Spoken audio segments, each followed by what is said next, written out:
साथियों, राष्ट्रीय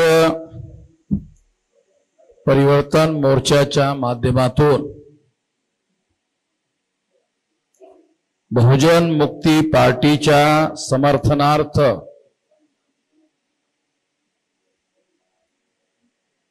ही परिवर्तन यात्रा काढण्यात आलेली आहे।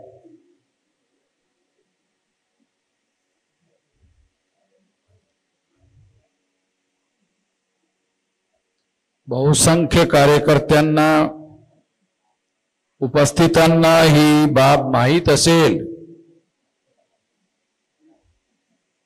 की डिसेंबर महिन्यामध्ये ही वर्तमान विधानसभा आहे, ती विधानसभा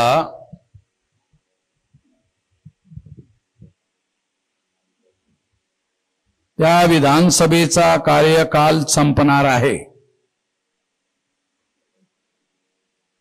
आणि ती बाब लक्षात घेता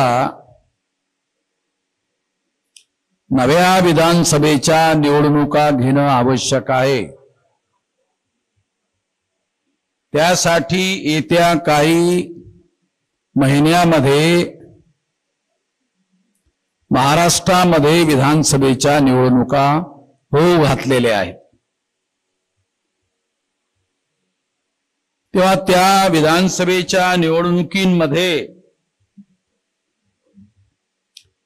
बहुजन मुक्ती पार्टीच्या समर्थनासाठी ही परिवर्तन यात्रा काढण्यात आलेली आहे। म्हणजे महाराष्ट्रातील लोकांना बहुजन मुक्ती पार्टीच्या बाबतीमध्ये माहिती असायला हवी। माहिती असेल तर त्या दिशेने महाराष्ट्रातील प्रजेला तयार करता येऊ शकते। ही बाब लक्षात घेता त्यासाठी ही परिवर्तन यात्रा काढण्यात आलेली आहे। तेव्हा थोडक्यामध्ये बहुजन मुक्ती पार्टी या नावामध्ये जो बहुजन शब्द आहे तो कोणाशी निगडीत आहे हे आपल्याला माहित असलं पाहिजे। बहुजन या शब्दाचा एक अर्थ बहुसंख्य असा सुद्धा होतो, परंतु या ठिकाणी बहुजन हा शब्द केवळ संख्येच्या दृष्टिकोनातून वापरण्यात आलेला नाही। म्हणून ही संकल्पना आपण समजून घेतली पाहिजे। म्हणून मी तुम्हाला ही बाब थोडी समजावून सांगू इच्छितो। बहुजन म्हणजे शेड्यूल कास्ट नव्हे। नाही तर काही लोकांचा असा गैरसमज होऊ शकतो आणि बरेचदा माहिती नसल्यामुळे तो तसा होतो। बहुजन म्हणजे शेड्यूल कास्ट नाही, बहुजन म्हणजे शेड्यूल ट्राइब नाही, बहुजन म्हणजे ओबीसी नाही, बहुजन म्हणजे मायनॉरिटी नाही। मग बहुजन म्हणजे कोण? तर शेड्यूल कास्टची संख्या 15% आहे, शेड्यूल ट्राइबची संख्या 7.5% आहे, ओबीसीची संख्या 52% आहे। या तीनही लोकांची संख्या जर एकत्र मिळवली तर ती 74.5% होते आणि मायनॉरिटी जर मिळवली तर ती 85 आणि त्यापेक्षा जास्त होते। म्हणजे या ठिकाणी बहुजन हा शब्द 85 आणि त्यापेक्षा जास्त संख्या असणाऱ्या सामाजिक समूहांसाठी वापरण्यात आलेला आहे। ही बाब मी तुम्हाला का सांगून राहिलो, तर या ठिकाणी उपस्थित असणाऱ्या लोकांना हे समजलं पाहिजे की ही पार्टी केवळ शेड्यूल कास्टच्या लोकांची पार्टी नाही। जर या ठिकाणी ऐकणारे शेड्यूल कास्ट असतील तर त्यांना हे समजावं। जर या ठिकाणी उपस्थित शेड्यूल ट्राईब म्हणजे आदिवासी असतील तर त्यांना सुद्धा हे समजावं की हे केवळ आदिवासींचं संघटन नाही, आणि ओबीसींना सुद्धा असं वाटावं की हे केवळ ओबीसींचं संघटन नाही। मायनॉरिटीच्या लोकांना सुद्धा हे समजावं की हे केवळ मायनॉरिटीचं संघटन नाही, तर ह्या सर्वांनी मिळून बनवलेलं संघटन आहे, सर्वांसाठी मिळून बनवलेलं संघटन आहे। आणि म्हणून कार्यकर्त्यांनी ऐकणाऱ्यांनी ऐकत असताना हा विचार ग्रहण करून समाजामध्ये जेव्हा आपण जातो तेव्हा समाजातील लोकांना या पद्धतीने जाऊन समजावणं आवश्यक आहे। हा एक मुद्दा आहे। दुसरा मुद्दा, फील्डवर्क करत असताना कार्यकर्त्यांनी शेड्यूल कास्टमध्ये जाऊन बैठका घेतल्या पाहिजेत, शेड्यूल ट्राईब मध्ये जाऊन बैठका घेतल्या पाहिजेत, ओबीसी मध्ये जाऊन बैठका घेतल्या पाहिजेत, मायनॉरिटी मध्ये जाऊन बैठका घेतल्या पाहिजेत, आणि त्या सर्वांमध्ये जाऊन बैठका घेऊन त्यांना या पक्षाच्या बाबतीमध्ये समजावून सांगितलं पाहिजे आणि त्याला या पक्षाबरोबर जोडण्याचा प्रयत्न केला पाहिजे। हे समजावून सांगत असताना ही सुद्धा बाब समजून घेतली पाहिजे की या देशामध्ये 1885 ला जी काँग्रेसची स्थापना झाली ती चटर्जी, मुखर्जी, बॅनर्जी, गोखले, तिलक, आगरकर नावाच्या ब्राह्मणांनी केली होती। हिस्टॉरिकल फॅक्ट आहे, काल्पनिक गोष्टी सांगत नाही।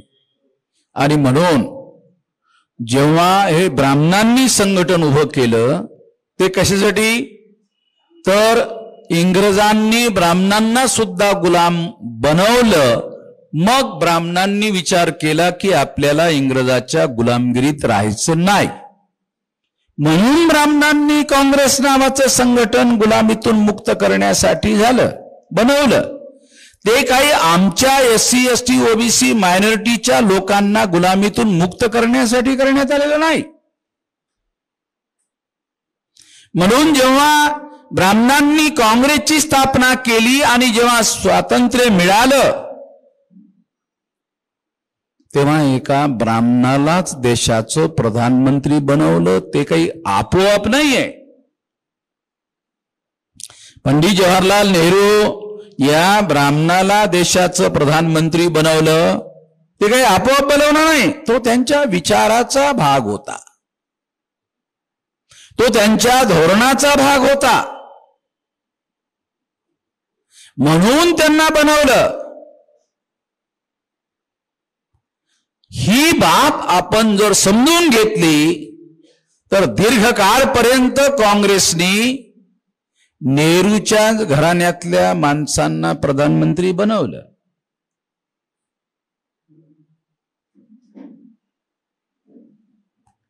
पंडित जवाहरलाल नेहरू गेले, इंदिरा गांधी प्रधानमंत्री झाली।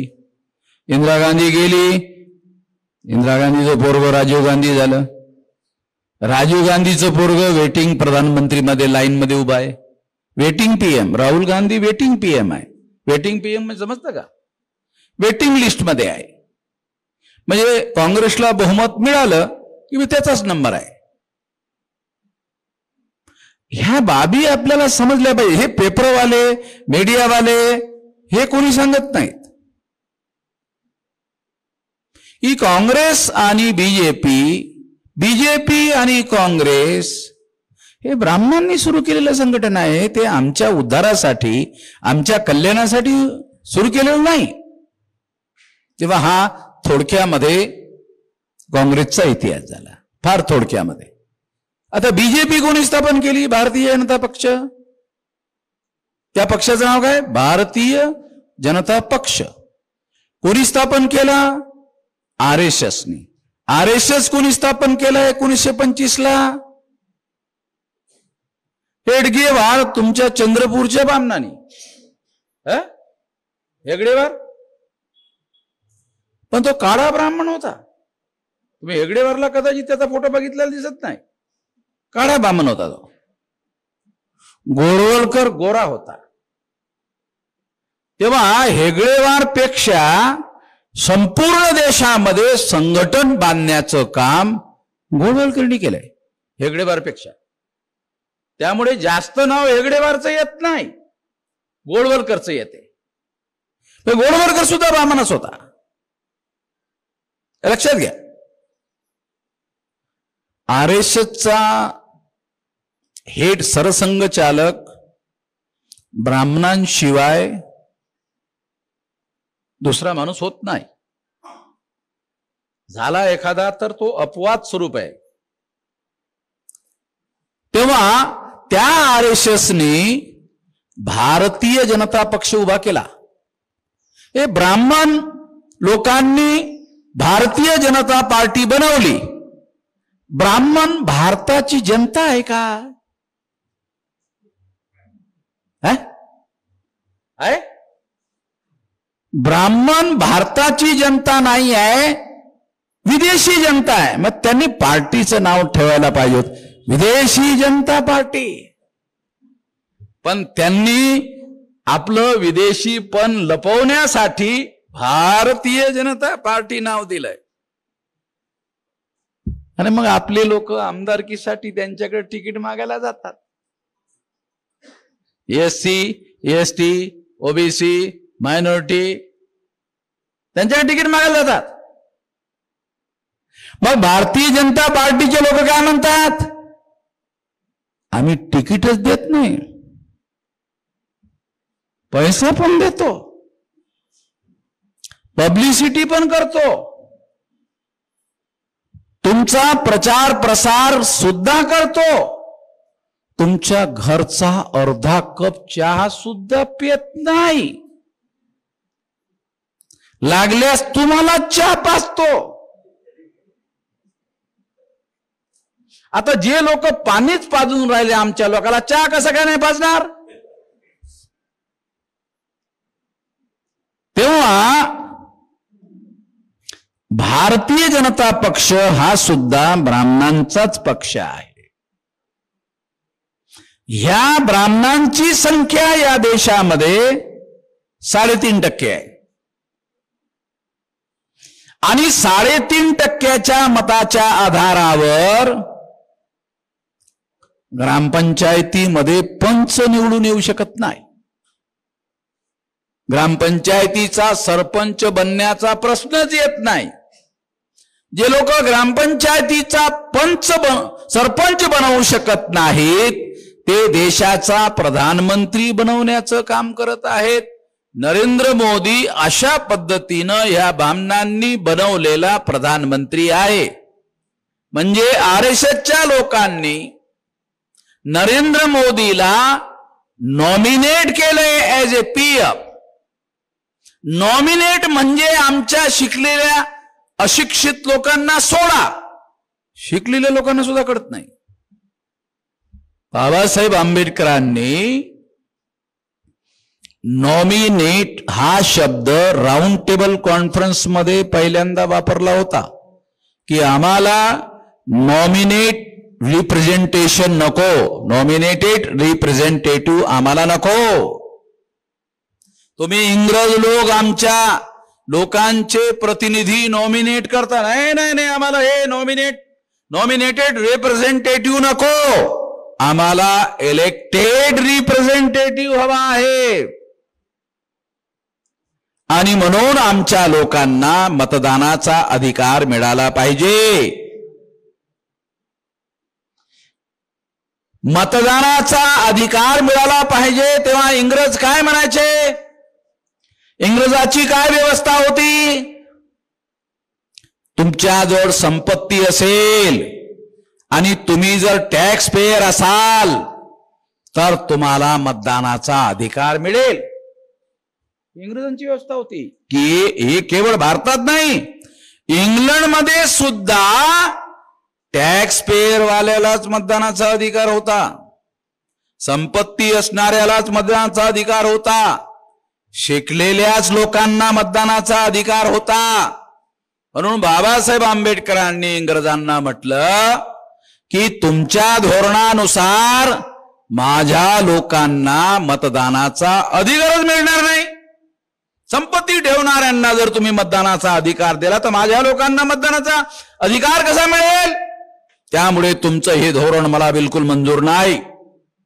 तुम्ही शिकलेल्या लोकांना मतदानाचा अधिकार बहाल करायचं म्हणता. अरे आमच्या समाजामध्ये 0.5%, अर्ध्या टक्क्याच्या खाली 0.5%, 0.5%चा 0.5% शिकलेला नाही. 0.5%चा 0.5% शिकलेला नाही. जर राजा महाराजांनी मला स्कॉलरशिप दिली नसती, मी सुद्धा उच्च शिक्षित झालो नसतो. तेव्हा ही जी मतदान करण्यासंबंधामध्ये मतदानाचा अधिकार मिळण्याच्या संदर्भातील जी अट आहे, शिक्षणाची अट आहे, हे सुद्धा चुकीची आहे. आमच्या शिकलेल्या लोकांना सुद्धा ही गोष्ट माहित नाही. मग इंग्रज म्हटले मग कसं काय तुम्हाला मग काय करायला पाहिजे? बाबासाहेब आंबेडकरांनी इंग्रजांना सुचवलं एडल्ट फ्रँचाईज असलं पाहिजे. एडल्ट फ्रँचाईज म्हणजे काय? प्रौढ मताधिकार. प्रौढ मताधिकार म्हणजे काय? प्रत्येक 21 वर्ष वयावरील व्यक्तीला, तो शिकलेला असो की शिक्षित नसो, गावामध्ये पटवारी यायचे माझ्या समोर. मी काही वर्षात शिकत होतो, या गावामध्ये पटवारी यायचे लोकांकडे. मग ते म्हणायचे पाटील साहेब द्या सही या कागदावर. मग तो पाटील काय म्हणायचा? लावाशाही. मग तो द्या सही, हे लावाशाही. ही वस्तुस्थिती की नाही? त्यामुळे ही परिस्थिती लक्षात घेता आमच्या लोकांना मतदानाचा अधिकार फक्त एडल्ट फ्रँचाईजच्या माध्यमातून मिळू शकतो, म्हणजे प्रौढ मताधिकाराच्या माध्यमातून मिळू शकतो. म्हणजे 21 वर्ष वयाचा झाला की त्याला मतदानाचा अधिकार मिळाला पाहिजे. म्हणजे तो पैदा झाला पाहिजे आणि तो 21 वर्षाचा झाला पाहिजे. झाला की त्याला मतदानाचा अधिकार मिळाला पाहिजे. इंग्रज म्हटले अरे हे कसं होईल? मग हे लोकशाही धोक्यात येईल. या अशिक्षित माणसांना जर मतदानाचा अधिकार दिला तर ही लोकशाही कशी चालेल? इंग्रज लोक असं म्हणायचे. आता त्यांनीच लागू केलं एडल्ट फ्रँचाईज जे आहे. बाबासाहेबांचं म्हणणं मान्य केलं नाही. बाबासाहेबांनी एडल्ट फ्रँचाईज मागितला, इंग्रजांनी मान्य केला नाही. पण नंतरच्या कालावधीमध्ये इंग्रजांनी आपल्या देशामध्ये एडल्ट फ्रँचाईज लागू केला. इंग्लंडमध्ये महिलांना सुद्धा मतदानाचा अधिकार नव्हता, सरसकट. पण जेव्हा घटना लिहिण्याची संधी बाबासाहेब आंबेडकरांना मिळाली आणि ती घटना 26 जानेवारी 1950ला लागू करण्यात आली, त्या घटनेमध्ये स्त्री आणि पुरुषामध्ये कुठल्याही प्रकारचा भेद न करता प्रौढ मताधिकार लागू करण्याची भारतीय घटनेने घोषणा केली. बाबासाहेब आंबेडकरांनी तशी व्यवस्था केली. बाबासाहेब आंबेडकरांनी इंग्रजांना सांगितलं होतं की प्रौढ मताधिकारामध्ये अशिक्षित माणसांना आम्ही मतदानाचा अधिकार मागतो. ते मतदार एकदा चुका करतील, दोनदा चुका करतील, तीनदा चुका करतील, पण चुका करता करता करता करता त्यांचं शहाणपण वाढेल. त्याला त्यांनी इंग्रजीमध्ये शब्द वापरला एक्झरसाइजिंग ऑफ वोट. मतदान करता करता जो व्यावहारिक अनुभव वाढेल की कुणाला मतदान दिल्यानं आपला फायदा होईल, कुणाला मतदान न दिल्यानं आपला फायदा होईल, हे एक्झरसाइजिंग ऑफ वोट मतदान देता देता अनुभवानं हे अशिक्षित लोक शहाणे होतील. आणि मग त्यांचं असं लक्षात येईल कुणाला दिलं पाहिजे. काँग्रेसच्या लोकांना वारंवार मतदान देऊन जेव्हा काँग्रेसचे लोक माजले तेव्हा त्यांना उतरवलंय. अशिक्षित लोकांनीच उतरवलंय. बरोबर आहे ना. आपल्या देशामध्येच 77 मध्ये जनता पार्टीचं राज्य आलं आणि काँग्रेसच्या लोकांचं असं धारणा बनली होती की आता हमेशासाठी आपणच. परंतु आता हमेशासाठीचा जो सिद्धांत आहे तो भारतीय जनतेमधील अशिक्षित लोकांनी एडल फ्रँचाइजच्या माध्यमातून तो बदलावून टाकलेला आहे. तेव्हा हे एडल फ्रँचाइज प्रौढ मताधिकाराचा जो अधिकार आहे तो अधिकार बाबासाहेब आंबेडकरांनी आपल्या बहुसंख्य लोकांच्या शिक्षणाचा आणि संपत्तीचा टॅक्स पेयरचा मुद्दा लक्षात घेता तो लागू करण्यात आला. म्हणून आपल्याला हे लक्षात घेतलं पाहिजे की हा मतदानाचा अधिकार सहजासहजी मिळाला नाही. अनेक देशामध्ये मतदानाच्या अधिकारासाठी रक्तपात झाला, आंदोलनं झाली. या ठिकाणी कुठलाही रक्तपात न होता या ठिकाणी आपल्या सर्व बहुसंख्य लोकांना मतदानाचा अधिकार मिळाला. तो कशासाठी लक्षात घ्या, तो कशासाठी मिळाला? शासन करती जमात बहुजनांनी बनायला हवं. पूर्वी राजा बनण्यासाठी तलवार चालवता यायला हवी होती, शस्त्र चालवता यायला हवं होतं. आणि युद्धामध्ये जेव्हा तो समोरच्या व्यक्तीला हारवत होता तेव्हाच तो राजा होत होता. म्हणजे रक्तपाताशिवाय राजा बनता येत नव्हतं. परंतु लोकशाहीमध्ये रक्तपाताशिवाय राजा बनता येतं. 650 पेक्षा जास्त राजे भारतात होते. आता साऱ्या भारताचा एकटाच राजा असतो. 650 राज्य होते, संस्थानिक होते, राजे होते. तेव्हा आता प्रधानमंत्री हा संपूर्ण देशाचा एकच असतो. त्यावरून आपण कल्पना करा, जवळपास 100 कोटी मतदार आहेत भारतामध्ये. आणि एवढे मतदार या देशातील प्रधानमंत्र्याची निवड करतात. आणि हा अधिकार 21 वर्ष वयावरील प्रत्येक मतदाराला मिळालेला आहे. म्हणजे या देशाचा राजा निवडण्याचा अधिकार हा तुम्हा आम्हाला मिळालेला आहे. म्हणजे मतदानाच्या अधिकाराचा उपयोग कशा पद्धतीनं करायला हवा यासाठी ही बाब समजावून सांगतो. जर आपल्याला या देशामध्ये आपल्या लोकांचं राज्य प्रस्थापित करायचं असेल तर त्यासाठीची पूर्वअट SC ST OBC मायनॉरिटीच्या लोकांना मतदानाचा अधिकार असायला हवा होता. ती बाब बाबासाहेब आंबेडकरांनीच करून टाकलेली आहे. तेव्हा मोठा पल्ला गाठण्यात आलेला आहे. आपल्याला जाऊन पहिल्यांदा ठप्पा मारावा लागत होता.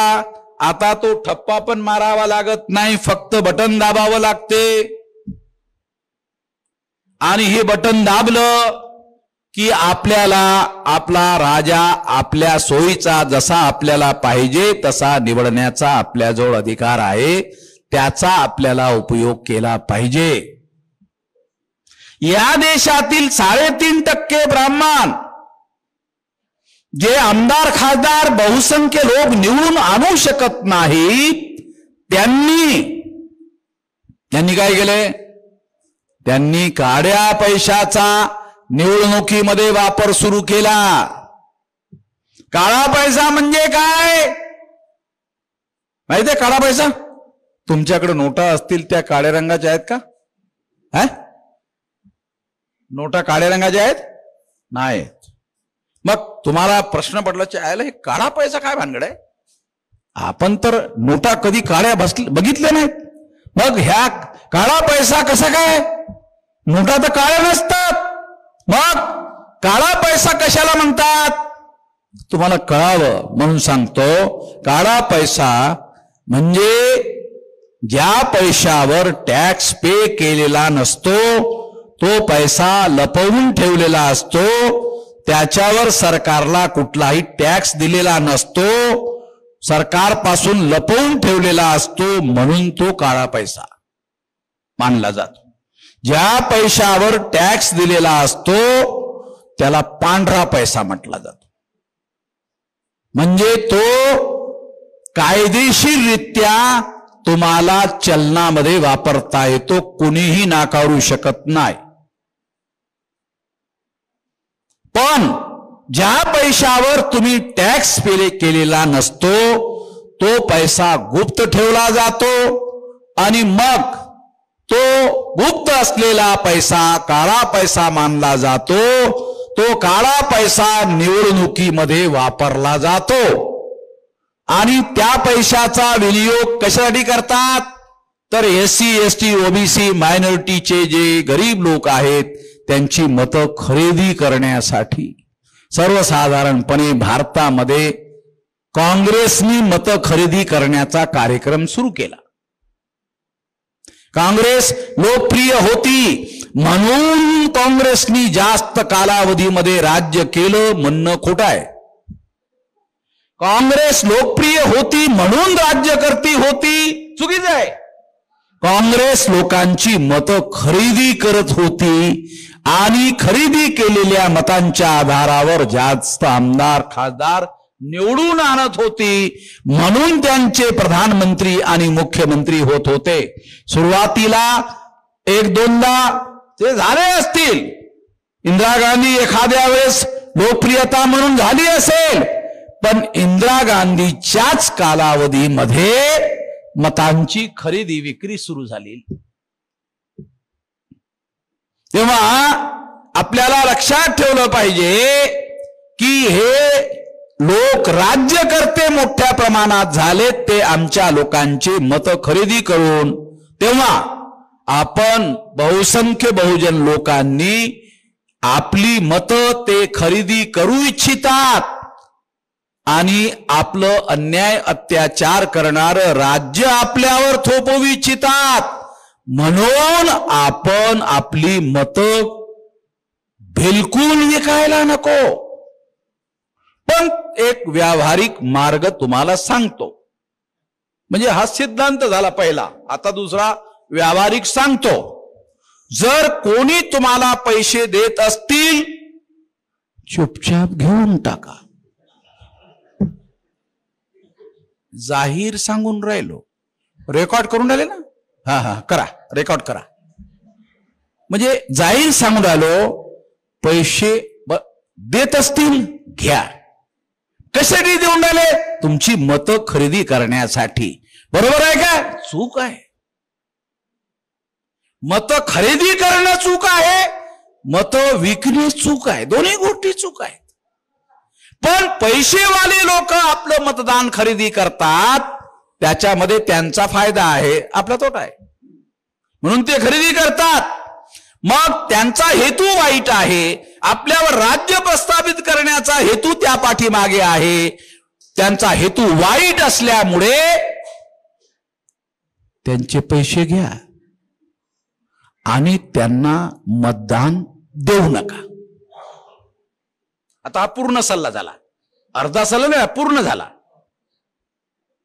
पैसे घ्या, मतदान देऊ नका. तुम्ही आपले लोक फार प्रामाणिक लोक आहेत. मी काही लोकांना सांगितलं असं का, नाही म्हटले बरोबर नाही साहेब, तुम्ही हा सल्ला देता तो बरोबर नाही. मी म्हणलं का नाही, ज्याचे पैसे घेतले त्याला दिलं पाहिजे ना. म्हणजे मी चर्चा म्हणजे पुराव्याच्या गोष्टी सांगतो, काल्पनिक नाही सांगत मी. लोकांवर काय चर्चा, लोकांच्या डोक्यामध्ये काय परिणाम, लोक काय म्हणतात, नाही नाही पैसे घेतले ना आपण, त्यांनी पैसे दिलेत. म्हणजे एवढे आपले लोक बोळे लोक आहे, त्यांना हे समजत नाही. मी त्यांना म्हटलं अरे ते धोकेबाजी करतात, मग धोकेबाज लोकांबरोबर धोकेबाजी करणे बराबरी करणे आहे, बराबरी करणे आहे. तो आपल्याबरोबर धोकेबाजी करतो, आपण त्याच्याबरोबर धोकेबाजी करायची. बराबरी, बराबरी बाबासाहेबांनी सांगितली. म्हणजे ही बराबरी नाही सांगितली यांनी, पण बराबरीचा सिद्धांत त्यांनी सांगितलेला आहे. तेव्हा बराबरीचा सिद्धांत त्यांच्या कालावधीमध्ये हे पैसा देण्या घेण्याचा कार्यक्रम सुरू झाला नव्हता, म्हणून आपल्याला विचार करावा लागून राहिला. बराबरीचा सिद्धांत या ठिकाणी लागू करावा लागेल. तेव्हा त्यांचे पैसे, वाईट हेतून दिलेले पैसे, वाईट उद्देशानं दिलेले पैसे घ्या आणि त्यांना धडा शिकवा. त्यांनी तुमच्याबरोबर धोकेबाजी केली, तुम्ही सुद्धा त्यांच्याबरोबर धोकेबाजी करा आणि बराबरीनं आणलं पाहिजे. आता हे जे काही मी बोललो हे साऱ्या जगात चाललं गेलं. हे काय सारे जगातले लोक ऐकून राहिले. माझं अमेरिकेतले ऐकतात, इंग्लंड मधले ऐकतात. म्हणजे हे सोशल मीडियाला काही अंत नाही आहे. सोशल मीडियाची काही लिमिटेशन नाही की ह्या वाशिम मध्येच किंवा इकडचं लोक बघतील. हे सोशल मीडियाला काही लिमिट नाही आहे, साऱ्या जगामध्ये बघितलं जाते, ऐकलं जाते. मी या ठिकाणी आपल्याला असं केलं का पाहिजे ते सांगतात. म्हणजे त्यांनी आपले मत खरेदी करून राहिले, वाईट हेतू आहे. मग त्या वाईट हेतूला आपल्याला उत्तर दिलं पाहिजे सडेतोड. त्यांचे पैसे घेऊन त्यांनाच मतदान द्यायचं नाही आणि मग ही गोष्ट सार्वजनिक करायची. आम्ही पैसे घेतले पण त्यांना मतदान दिलं नाही, त्याला मग सार्वजनिक करायचं. आम्ही पैसे घेतले मतदान दिलेलं नाही, मग तो देणारा पुढच्या वेळी देतच नाही. ते झाले लोक जास्त शहाणे झालेत, लोक जास्त हुशार झालेत. पण त्यांना माहित नाही की लोक आपोआप हुशार होत नाहीत, त्यांना हुशार करावं लागते. हे जे काही बोलून राहिलो हे हुशार करण्याचा कार्यक्रम आहे. त्यामुळे हा काळा पैसा देण्या घेण्याचा कार्यक्रम बंद होईल, तो बंद करण्यासाठी सांगून राहिलोय. आणि जो बंद झाला तर मतांचा प्रभाव लोकशाहीवर होईल आणि बहुसंख्य लोक असणाऱ्या लोकांचं राज्य भारतामध्ये येईल. यासाठी काही ना काही उपाय केला पाहिजे. तो उपाय केल्याशिवाय तरणोपाय नाही.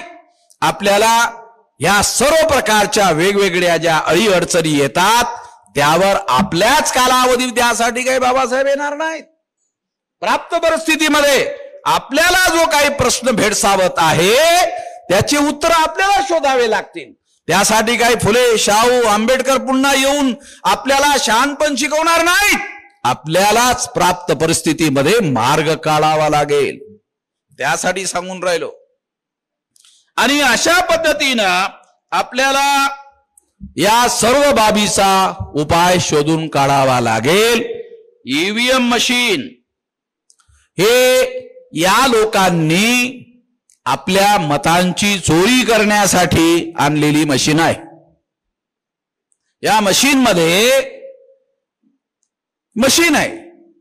मशीनमध्ये जशी टेक्नॉलॉजी लागू केली जाईल तशी लागू होते.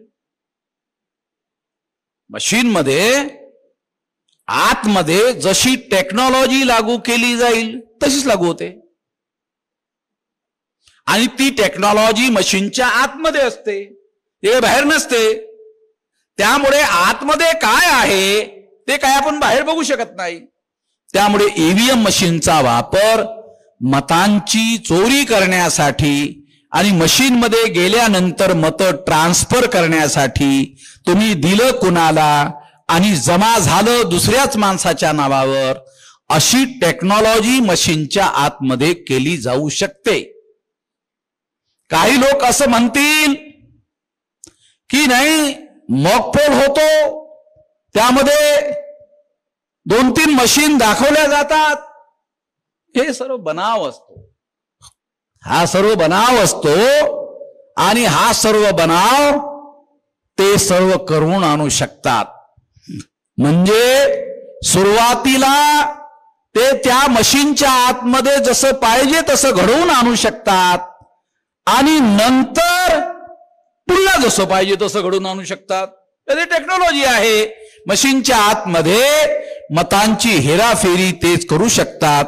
रिमोट कंट्रोल टेक्निकद्वारे जर चंद्रावर गेलेलं जे यान आहे, ते चंद्रावर गेलेलं जे यान आहे त्या ठिकाणी मेसेज पाठवून रिमोटनी चालवलं जाते, पाठवलं जाते, थांबवलं जाते.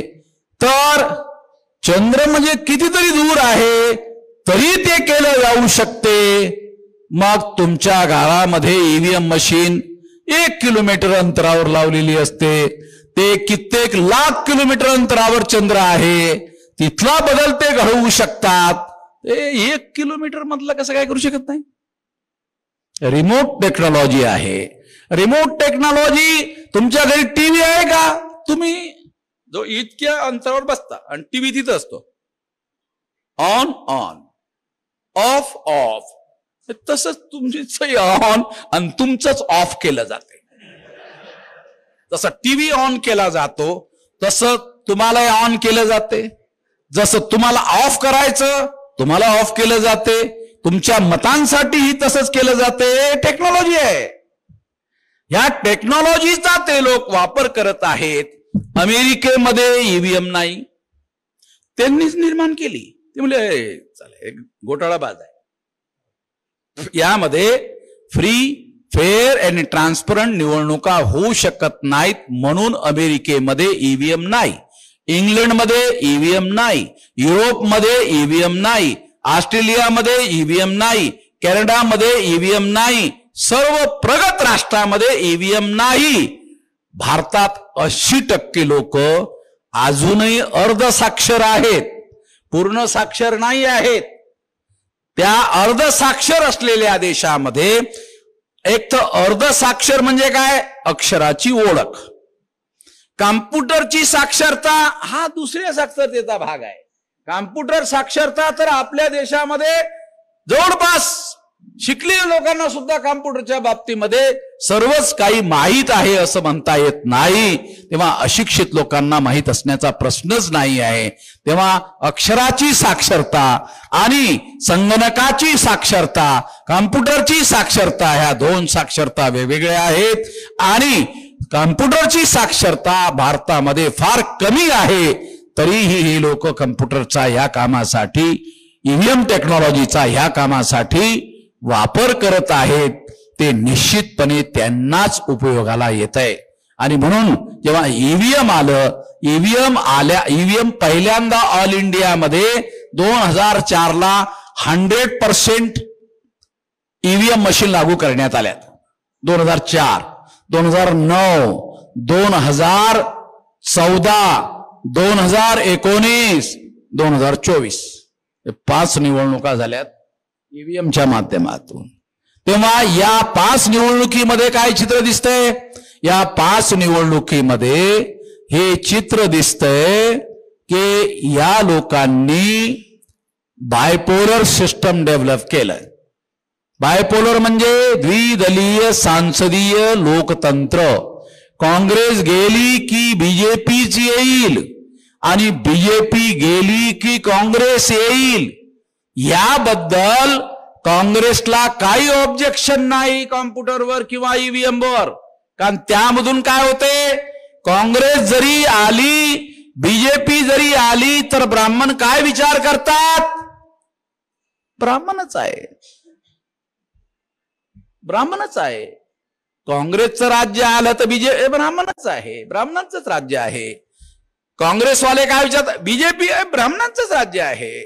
म्हणजे काँग्रेस बीजेपीला ईव्हीएम वर काही ऑब्जेक्शन नाही.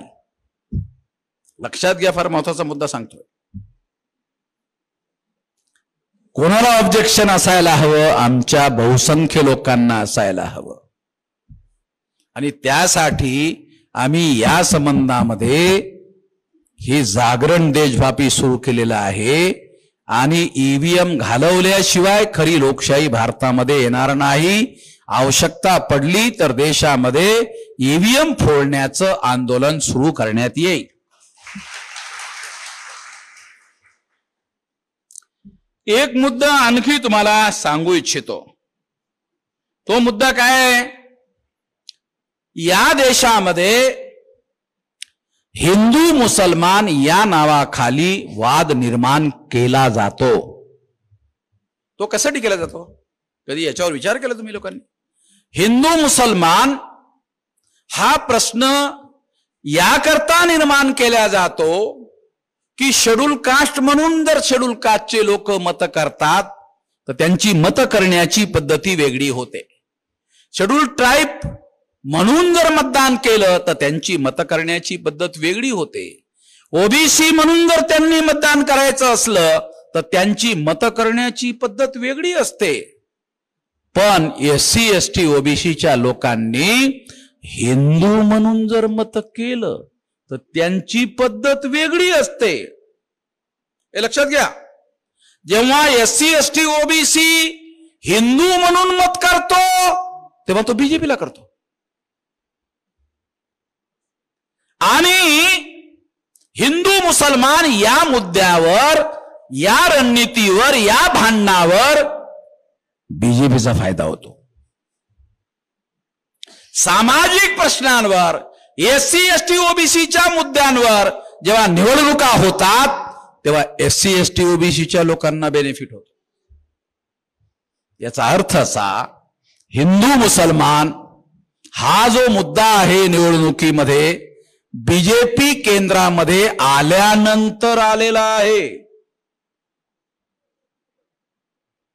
तो आज राष्ट्रीय स्तरावर चर्चेचा मुद्दा झालेला आहे. तो त्या लोकांनी केलेला आहे.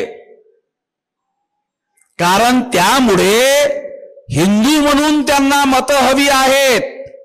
जेव्हा एससी एसटी ओबीसीचे लोक बीजेपीला हिंदू म्हणून मतदान करतात आणि केंद्रामध्ये जेव्हा बीजेपीचं सरकार येते तेव्हा एससी एसटी ओबीसीचे लोक बीजेपी वाल्याकडे जातात की मोदी साहेब आम्ही तुम्हाला मतदान केलं, ते जरा एससी एसटी ओबीसीचं रिझर्वेशन लागू करा. ते म्हटले आम्ही तुम्हाला एससी एसटी ओबीसीला मतच मागितली नाही, आम्ही तर हिंदूला मागितली आणि तुम्ही हिंदू म्हणून आम्हाला मतदान केलंय. तेव्हा हिंदू म्हणून रिझर्वेशनच नाही, एससी एसटी ओबीसी म्हणून रिझर्वेशन आहे. आम्ही एससी एसटी ओबीसी म्हणून तुम्हाला मतच मागितली नाही, आम्ही तुम्हाला हिंदू म्हणून मत मागितली, तुम्ही हिंदू म्हणून आम्हाला मतदान दिलं, तेव्हा रिझर्वेशनचा मुद्दा कुठे? कळतं काय आम्हाला लोकांना? म्हणजे रिझर्वेशनवर न बोलताच गायब होऊन जाते. आणि आपल्याला एससी एसटी ओबीसीच्या लोकांना काय करतात? दंगली घडवल्यात की चर्चा सुरू होते हिंदू मुसलमान. मग आपण सर्व लोक दंगलीमध्ये हिंदू बनतो, हे सुद्धा महत्वाचं आहे. दंगल झाली की एससी एसटी ओबीसीचे लोक हिंदू, शांतता पसरली की आपण एससी एसटी ओबीसी. म्हणजे शांततेमध्ये आपण एससी एसटी ओबीसी असतो आणि दंगलीमध्ये आपण हिंदू असतो. म्हणजे याचा अर्थ असा, हिंदू नावाचा प्रचार या देशामध्ये ब्राह्मण लोक करतात. असा एखादा ब्राह्मणाचं नाव सांगू शकता? हिंदू धर्माचा प्रचार करून राहिलेत ते एससीच्या एसटीच्या ओबीसीच्या घरी हिंदू धर्माचा प्रचार करण्यासाठी तो ब्राह्मण तुमच्या घरी आला आणि 1 घंटा हिंदू धर्मावर प्रवचन दिलं. असा कोणत्या ब्राह्मणाचं नाव ऐकता सांगता येते? अशा एकाही बामणाचं नाव सांगता येत नाही, कारण असं कोणालाही हिंदू बनवता येत नाही. मग हिंदू बनवण्याचा मार्ग काय? SC ST OBC ला मुसलमानांबरोबर भिडवलं की दुसऱ्या दिवशी हिंदू. म्हणजे भिडवी केली की हिंदू बनतायत. SC ST OBC चे लोक प्रतिक्रियेतून हिंदू बनतात. ती प्रतिक्रिया मुसलमानावर केली की हिंदू बनतात. हिंदू धर्माचं ओरिजिनल नाव काय? ब्राह्मण धर्म. किती लोकांना माहित आहे? हिंदू धर्माचं ओरिजिनल नाव ब्राह्मण धर्म. दयानंद सरस्वतीचं नाव ऐकलंय?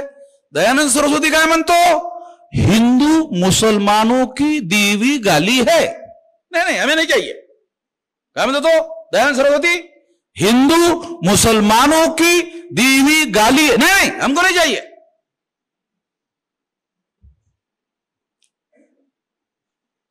मी जेव्हा ही चर्चा सुरू केली, अरे तुमचा धर्म वामन धर्म आहे रे,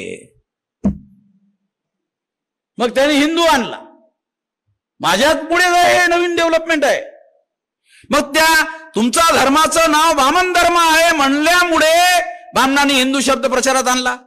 मग हिंदू आणल्या की मी त्यांना हे मुसलमानांनी दिली शिवी आहे. मी त्यांना म्हटलं हे मुसलमानांनी दिली शिवी आहे. मग त्यांना म्हटलं अरे मुसलमानाची शिवी आहे. जरा आणखी प्रतिक्रिया होऊ शकते. मग आपल्याला नियंत्रणातून SC ST OBC जाऊ शकतात. लगेच बदलवलं सनातन. हे माझ्यामुळे चालू आहे. हे मीच परिवर्तन घडवले. पण नाव असे निवडतात, बामण शब्द अलग ठेवतात. मी त्यांना सनातन म्हटल्यानंतर म्हटलं एस धम्मो सनातनो, हे धर्म सनातन है. अरे हे बुद्ध वचन आहे. बामना हो क्यों काय दुसऱ्या लोकांना मूर्ख बनवू शकता, वामन मेश्रामला नाही बनवू शकत. एस धम्मो सनातनो, हे धर्म सनातन आहे. हे पालीमध्ये बुद्धाचं वचन आहे. झाले पुन्हा अडचणीत आले. आता काय म्हणावं? ही अडचण म्हणून बामण काय म्हणायचे? या लोकायला शिक्षण देणं चूक. शिक्षण दिल्यामुळे हे प्रश्न निर्माण होऊन राहिले आणि आम्हाला उत्तर द्यावं लागून राहिले. यांना जर शिक्षण दिलं गेलं नसतं तर कुठलाच नवीन प्रश्न निर्माण झाला नसता. आम्ही म्हणतो तसंच यांनी हो हो हो हो लावलं असतं आणि आमचा मामला चालू राहिला असता. हा बदल शिक्षणामुळे घडून आलेला आहे.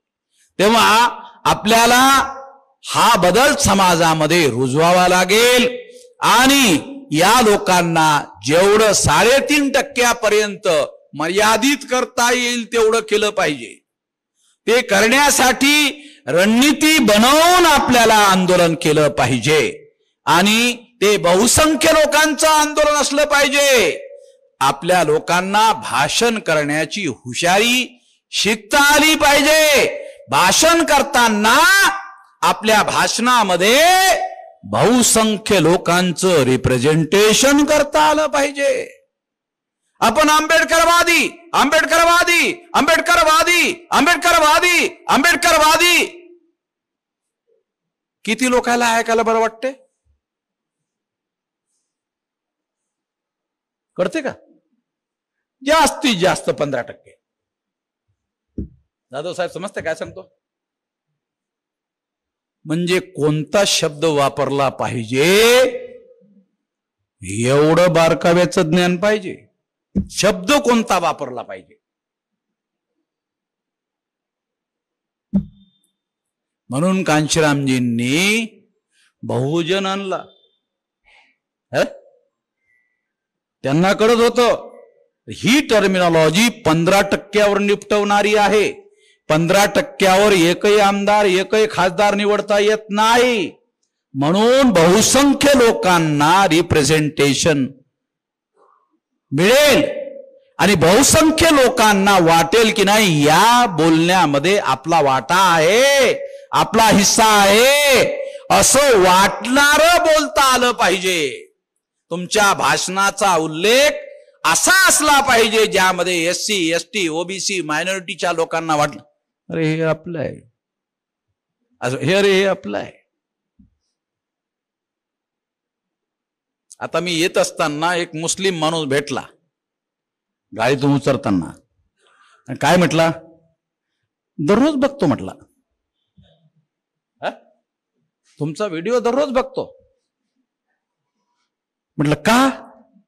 नाही चांगलं, फक्त चांगलं दिसतंय का? म्हणलं मतदान देताना काही विचार नाही. बरोबर आहे, ते मतदानाचा पण विचार केला पाहिजे. विचार केला नाही पाहिजे म्हटलं देता का? नाही आतापर्यंत तर नाही दिलं म्हटलं, पण आता विचार करावा लागेल. इथपर्यंत बदल झालेला, विचार करता येईल. म्हणजे आपल्याला 85% लोकांना अपील करेल असं बोलता आलं पाहिजे. फक्त 15% अपील होईल एवढंच जर तुम्हाला बोलता आलं, एवढीच भाषा जर तुम्हाला वापरता आली तर तुम्हाला समजणारच नाही की चला आम्ही एवढे रात दिवस मेहनत करतो पण अपयश का मिळते, यश का मिळत नाही. हे इथं कारण आहे. तुमचं अपील हे कमीत कमी लोकांपुरतं मर्यादित असते. तेव्हा 85% लोकांना अपील करेल अशी भाषा बोलली पाहिजे. म्हणून कांशीरामजींनी पक्षाच्या नावामध्येच बहुजन आणले आणि त्यांनी जे लिटरेचर काढलं त्यातले SC ST OBC मायनॉरिटी या सर्वांचा मिळून हा पक्ष आहे असं लिटरेचर सुद्धा काढलंय. तेव्हा हे आपल्याला कळलं पाहिजे. राज्यकर्ता बनायचा असेल तर तुमचं अपील बहुसंख्य लोकांना होईल असं बोलता आलं पाहिजे आणि खबरदारी घेतली पाहिजे बोलताना. फक्त लिमिटेड लोकांपुरतं अपील होईल असं बोलायला नको. नाहीतर लिमिटेड असणाऱ्या 15% लोकांना अपील करणारं बोललात तर 100% जरी मतं मिळालीत 15%, 100 कोणालाच मिळत नाही. का मिळत नाही? कारण 100% मतच होत नाहीत,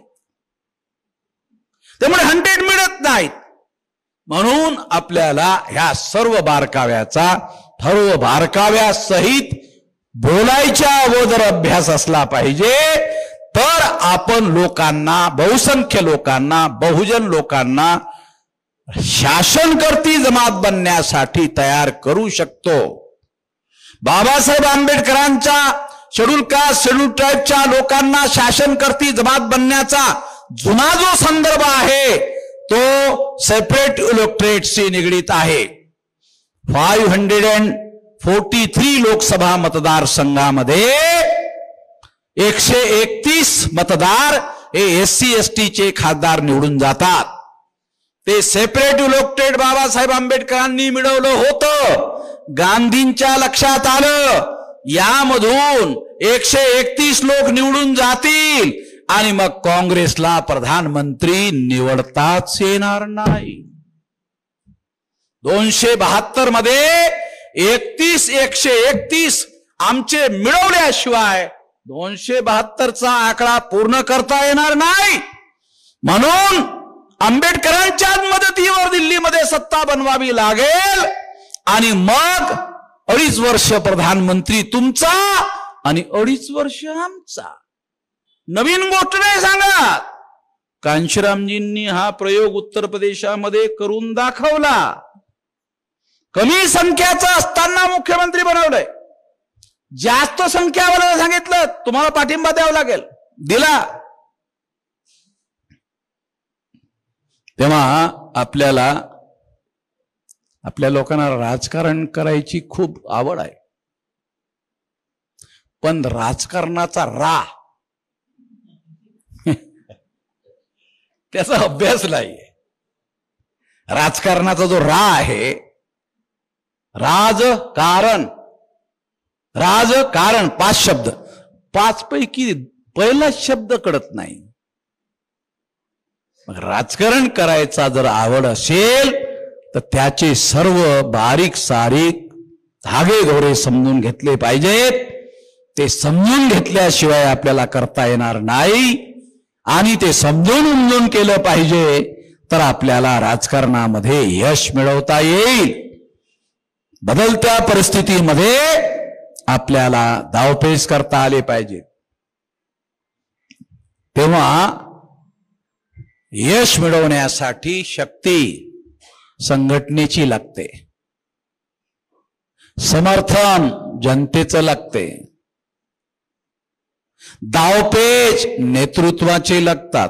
शक्ती, समर्थन आणि धावपेच हे तीनही बाबी एकत्र आणल्याशिवाय राज्यकर्ता बनता येत नाही. शक्ती संघटनेची, समर्थन जनतेचं, धावपेच नेतृत्वाचे, ह्या तीन गोष्टी एकत्रित आणल्यानंतरच आपल्याला शासनकर्ती जमात बनता येऊ शकते.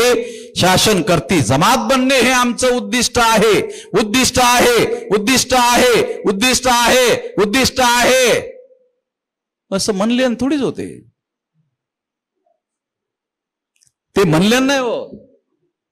शक्ती, समर्थन आणि धावपेच करता आले पाहिजेत, तरच तुम्हाला राज्यकर्ता बनता येतो, नाही तर बनता येत नाही. शक्ती संघटनेची, समर्थन जनतेचं आणि धावपेच नेतृत्वाचं ह्या शर्ती पूर्ण करता आल्या पाहिजेत, तर आपण यामध्ये यशस्वी होऊ शकतो. ही बाब समजून काम केलं पाहिजे. त्यासाठी राजकारणाचा बारीक सारीक बाबीचा अभ्यास केला पाहिजे. देशाच्या राजकारणाचा, राज्याच्या राजकारणाचा, लोकसभेच्या राजकारणाचा, विधानसभेच्या राजकारणाचा अभ्यास केला पाहिजे. जातीनिहाय आकडे गोळा केले पाहिजेत. कोणत्या पक्षाचा कोण आमदार निवडणुकीला उभं राहणार आहे याचा पूर्व अंदाज घेता आला पाहिजे. आणि आपल्याला आपले कोण व्यक्ती निवडणुकीला उभं केलं तर यश मिळवू शकते, या सर्व बाबी आपल्याला करता आल्या पाहिजेत, तर आपण यश मिळवू शकतो, अन्यथा नाही. तेव्हा या सर्व बाबी मी तुम्हाला याकरता सांगू इच्छित होतो की तुम्हाला ह्या सर्व बाबी सांगून कळल्या पाहिजेत.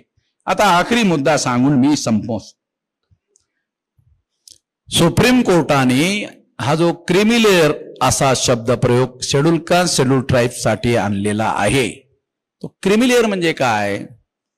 ज्याला आमच्या लोकांना दूधच खायला दिलं नाही तर क्रीम कसं काय आला?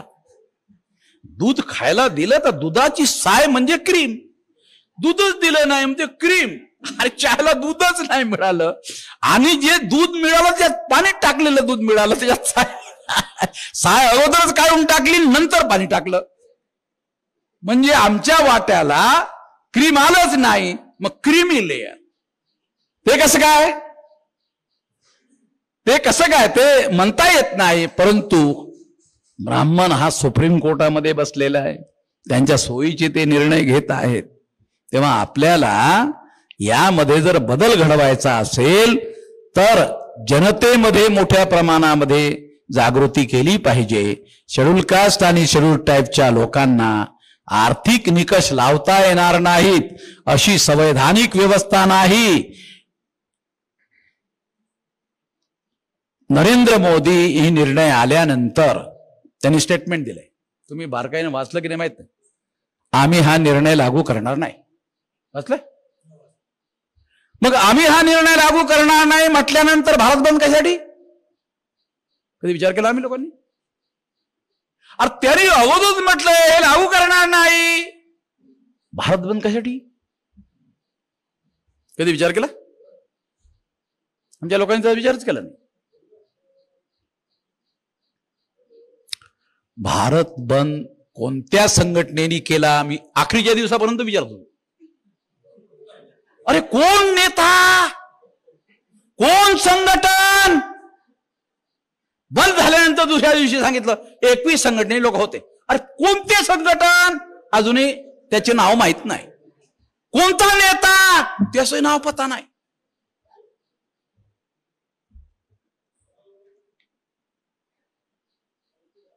लक्षात.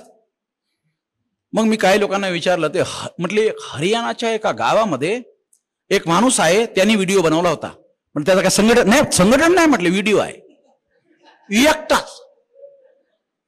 आम्ही शाला देशव्यापी संघटन आम्हाला करायला कित्येक अडचणी येतात, तो एकटाच तो घरीच बसलेला आहे, त्याने पुन्हा व्हिडिओ सुद्धा बनवला नाही.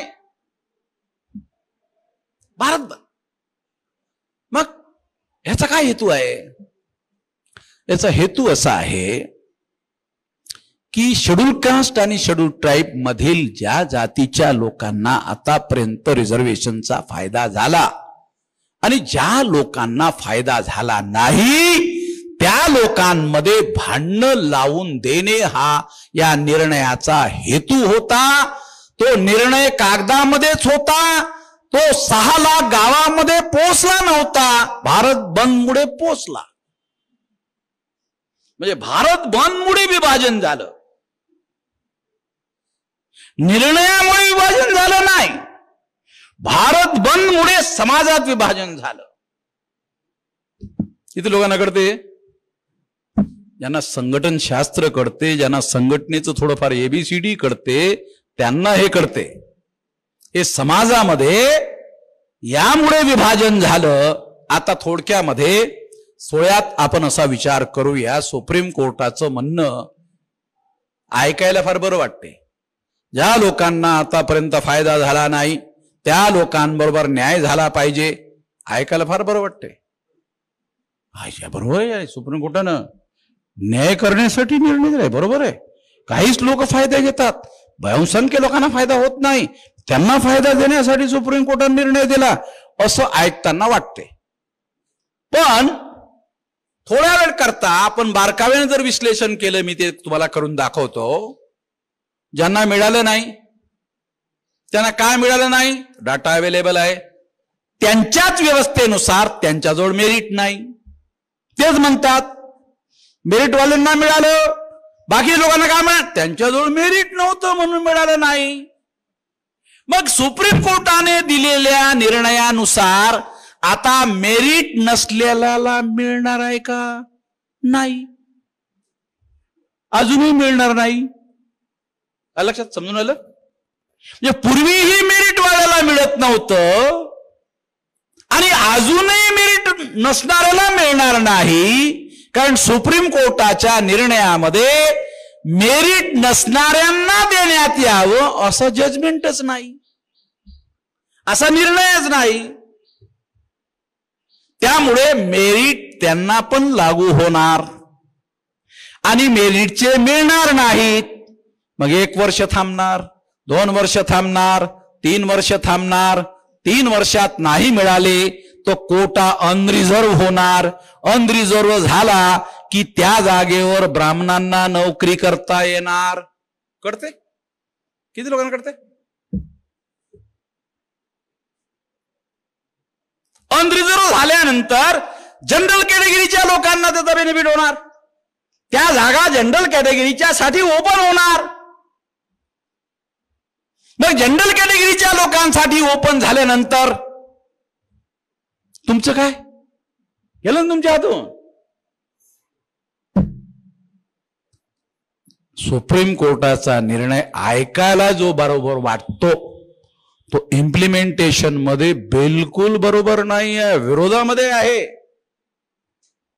पण ज्या लोकांना रिझर्वेशनचा बेनिफिट मिळाला नाही, तुम्हीच राज्यकर्ते होता, त्यांच्यामध्ये उच्च शिक्षण डेव्हलप करणे, त्यांच्यात मेरिटोरियस कॅन्डिडेट डेव्हलप करणे, सरकारने असा कुठला कार्यक्रम लागू केला का?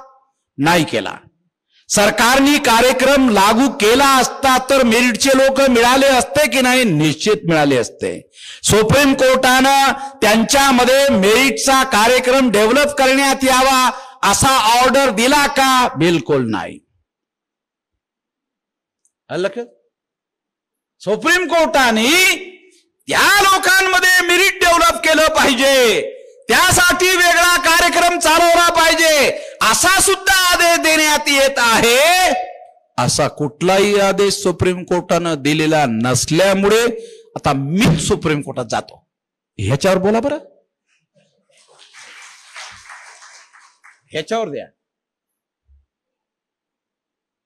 मग ते अडचणीत येतील. चायला हे आपण जनरल लोकांसाठी व्यवस्था केली होती, पण वामन मेश्रामच्या लक्षात बदमाशी आलेली दिसते.